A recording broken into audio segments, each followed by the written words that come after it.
Law number 18, do not build fortresses to protect yourself. Isolation is dangerous.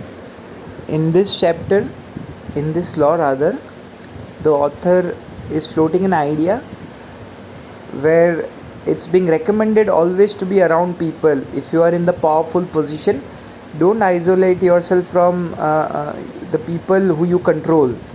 And to illustrate this, two contrasting examples are given. One is from China, where one of the emperor became really powerful, but later on his life he built a big castle where he stayed alone.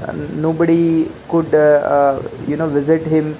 Anyone who tried to look at him was beheaded, for example. So he kept a very secretive life, and eventually all of his staff, all of his ministers actually killed him, and that too nobody knew for days. And the very contrast is Louis XIV, king of France. He lived totally different life. He had all the people around him. All the rooms in his castle were connected to each other. He was very publicly visible, and that made sure that people couldn't do anything unexpected for him, around him, because of him. And due to this, his kingdom went very peacefully for next 50 years until he died.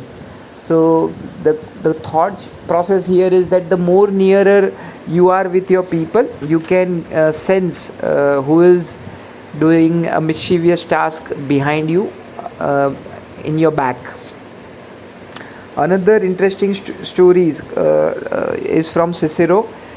Same thing, that he always used to be around people. He knew who was connected to whom. A pretty good, amazing network he had.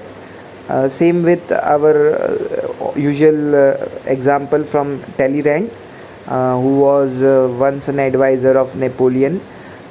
He went through a lot of changes. He saw a lot of kings come and go, but because he was groundly rooted to on streets, he always knew more information about whatever it's going to happen. So he was very well connected with his people, and he got news very easily, very quickly. And same with Shakespeare. He was making sure that his work is accessible to everyone. He was approachable to a lot of folks. That made sure that his work propagated very quickly, in a way. And the reversal of this is, there are times in your life where you have to take a break and be in isolation to find yourself. And there are wonderful poets, for example, who has come across on our earth because they were in exile. But you shouldn't do this. You shouldn't overdo it.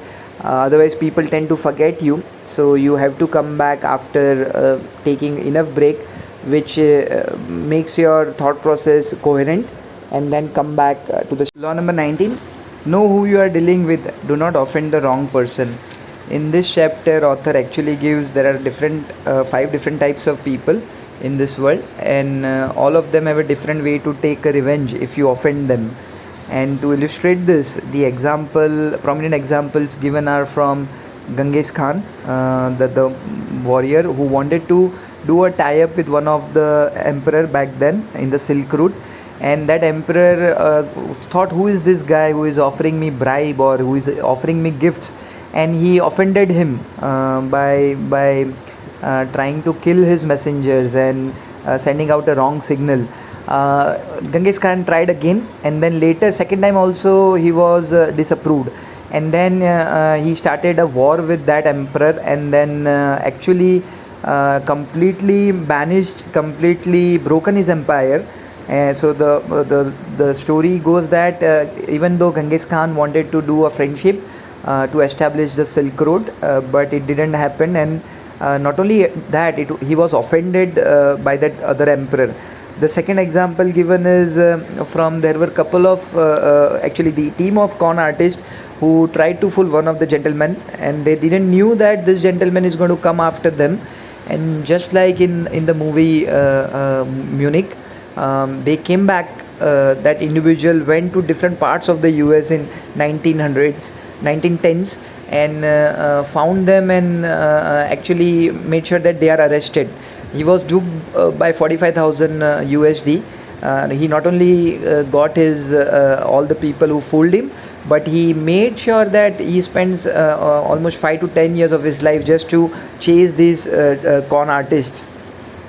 The third example given is from the China, where one of the prince who was not doing well in his younger years was offended casually by someone in the power and couple of times. So prince, as soon as he became a king, he made sure that the entire family is exiled. That individual was exiled, and he took a revenge at the right time. So the conclusion is, when like you can't, whenever you talk to someone, you don't know whether that individual is going to come to power, and he will keep his offense for a long. If you offend him or her, that individual can remember it forever, and usually people take that sweet little time to come back. Now the last example given is from our famous prior example from Joseph Duvin, who was the art dealer. He was trying to take Henry Ford's account, as in he wanted Ford to buy a lot of artistic stuff. So they tried to not study him and try to sell him. And Henry Ford was a smart man. He was not into art, and that deal didn't go through. So this was the first time when Duvin's pride went out of the window, because he didn't understood his customer first, do analytics on it. So there is no reversal of this law.